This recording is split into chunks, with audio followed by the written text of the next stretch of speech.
તો જય શ્રી કૃષ્ણ અને જય માતાજી મિત્રો, સ્વાગત છે તમારું મારા નવા બ્લોગની અંદર। તો આપણે થઈ ગયા છીએ એકદમ રેડી, અને કેમ કે આપણે જવાનું છે મામેરામાં। તો અમારા ગામમાંથી અમે નીકળી ગયા છીએ મામેરામાં જવા માટે। અમારે મામેરામાં જવાનું છે ભચાઉ। તો ફાઇનલી અમે પહોંચી આવ્યા છીએ ભચાઉ અંદર, અને હવે જઈ રહ્યા છીએ અમે રબારી વાસમાં। તો અમે પહોંચી આવ્યા છીએ ને અહીંયા થઈ ગયા મામેરાવાળાના સરસ મજાના સમૈયા ઢોલ નગારા સાથે।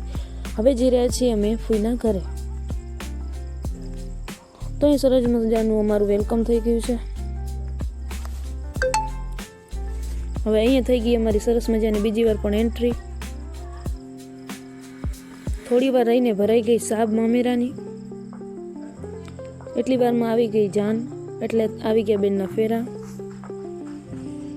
તો તમે જોઈ શકો છો કેટલી બધી પબ્લિક છે, કેમ કે આ ગામના લાસ્ટ લગ્ન હતા। તો અમે નીકળી ગયા છીએ ઘર તરફ। ઘરે પહોંચ્યાથી પહેલાં ચાલ્યા ગયા અમે અંજારે। અહીંથી બ્લોગનો એન્ડ, મળી પાછા નવા બ્લોગની સાથે।